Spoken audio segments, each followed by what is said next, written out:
Okay, good morning or afternoon, everybody. My name is Peter Cambell. I'm a cancer epidemiologist, currently wrapping up a 13-year career at the American Cancer Society in Atlanta. I'll be heading to the Northeast next month. So my group primarily works in genetic and molecular epidemiology, largely as they relate to colorectal cancer etiology and survival.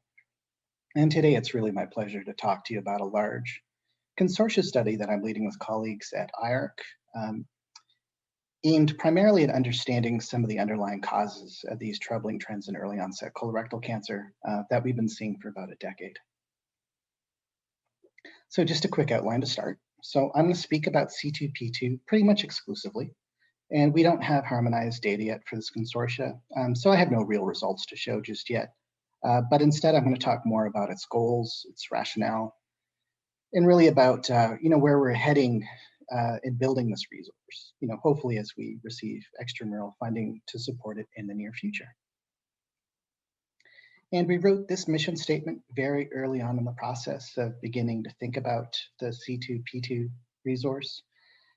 And it still guides us in how we think about projects and moving forward. So our goal here is to understand and identify risk factors for colorectal cancer according to age at diagnosis. So that's really to be able to look at the group below age 50 with the early onset disease with sufficient numbers. And we also want to create a resource for biomarker discovery. And then my other PIs and co-investigators are listed just below here. And we need to take a consortia approach for a number of reasons, but primarily among them is simply a numbers issue. So early onset colorectal cancer is still relatively rare. It generally accounts for about 10% of all diagnoses, as we've heard, throughout this conference. And I appreciate that'll fluctuate a bit by geography or by clinical population, and it'll certainly probably increase in the upcoming years ahead. And even with the largest prospective cohort studies, they generally started enrollment in middle age. So in those studies, cancers are usually diagnosed after age 50. So the early onset outcomes are especially rare. And I'll show some data on that in just a minute or two. But the bottom line here is really that we need to pool our resources if we want to do investigations with real scientific rigor. And we really like the prospective study design here because data and blood samples were collected prior to diagnosis. So we preserve at least a temporal association for any of our findings. And we've been underway now for almost 2 years. So that means that most of this work has been done during a pandemic, which created a whole host of unexpected hurdles. But we have secured approvals from 26 cohorts, most of which have pre-diagnostic blood samples. I also had ACS funding to offset some of the data sharing costs. And back in November, we submitted our first R01 and received really strong feedback on it just a week or two ago.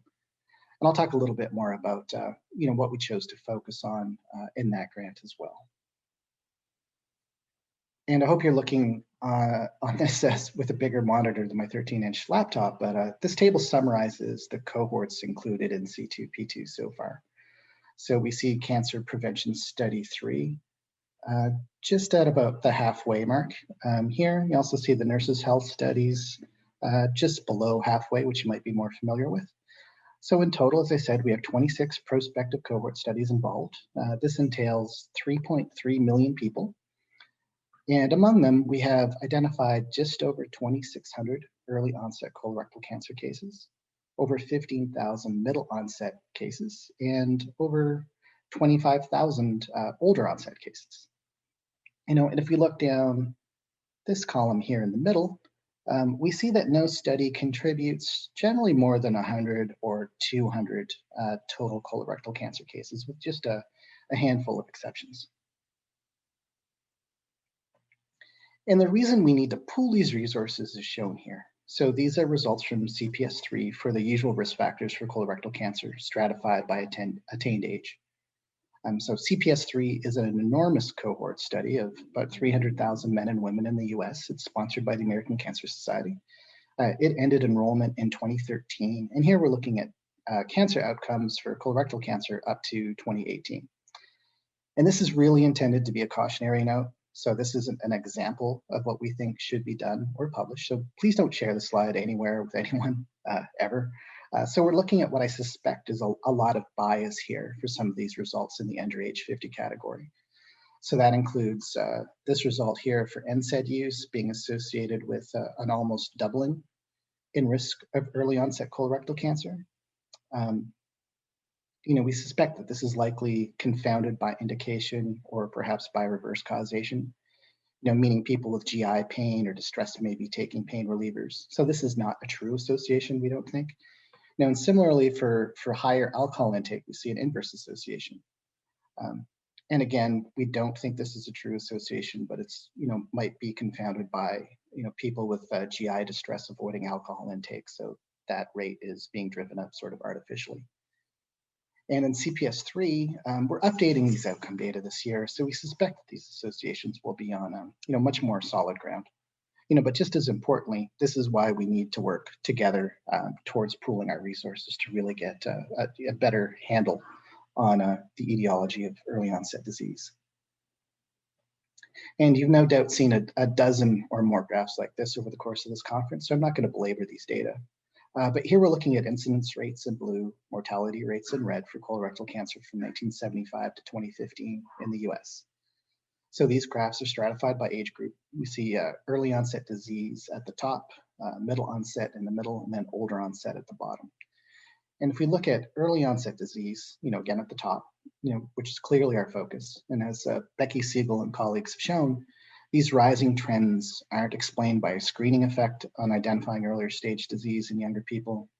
They're also not explained by a sudden increased prevalence of major germline genetic syndromes like FAP or Lynch.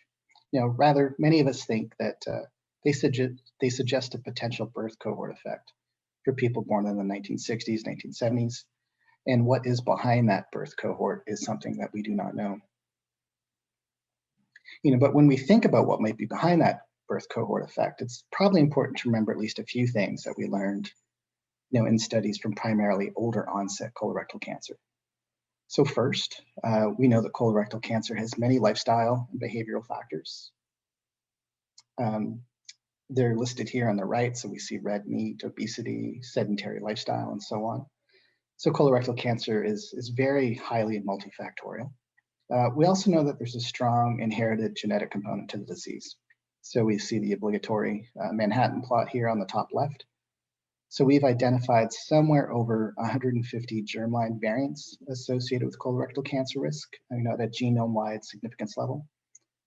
So these are beyond the familial syndromes, of course. And last, we know that colorectal cancer or colorectal tumors are very heterogeneous on a molecular level. So we see that at the bottom for their frequencies of various mutations and different tumor subtypes. And I mention all of this today because, we really need a logical place to start when we think about etiology of early onset disease. And in the context of identifying risk factors for early onset colorectal cancer, we thought it was logical to first consider, the established risk factors for the disease that we just looked at, and then next to move on to more innovative and potentially novel risk factors. So in this way of thinking, potential risk factors, they need to be measurable, either through questionnaires or health records or some sort of biomarker. If we can't measure something, there's not much point in considering it as an epidemiologist. And really importantly, we also think it makes sense to consider risk factors that have changed in prevalence since the 60s and 1970s. So this is the birth cohort, of course, that is experiencing these rising trends. The risk factors should also clearly precede the onset of disease, this is why we're focused primarily on prospective cohort studies. And that doesn't mean that you can't do case control studies in a sound scientific manner. And then from a public health perspective, it's really also ideal if a risk factor is modifiable or intervenable. That'll save more lives that way.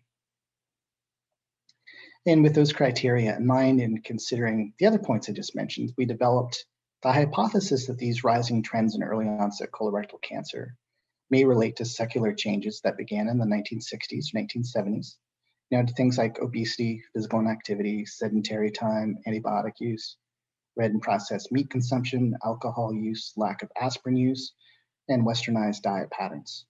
And importantly, those lifestyle and behavioral changes have caused biologic changes on a population level. And that included mechanistic processes involving maybe gut permeability, inflammation, and metabolic dysfunction, And all of that may lead to a pro-carcinogenic environment in the colon and rectum. And here's the model we're interested in testing. So we know that many of these lifestyle and behavioral factors in the top word box have changed since the 60s and 70s. We also know that they're at least correlated with gut permeability, chronic inflammation, and metabolic dysfunction. And we can measure biomarkers reflective of those three processes. And we know, or we suspect at least, that they influence cancer pathways such as angiogenesis, hypoxemia, proliferation, and apoptosis. So all of which may lead to early onset colorectal cancer. And we are excited to have pre-diagnostic serum and plasma samples to test this model because we know that biomarkers, they might lead to new insights and generate new hypotheses into etiology, which is still poorly understood. They may serve as future early detection or risk stratification indicators after we appropriately validate them. Prospective blood collection ensures the temporal sequence for causality, so one precedes the other. And then last, they might act as surrogates for some things that are modifiable, but are otherwise really difficult or impractical to measure via questionnaire. And then last, I'll thank you for your attention. If you have questions, please feel free to email me at the cancer address shown here until early June. And then after that, I'll be at the Einstein address shown here in the bottom. And thanks for your attention.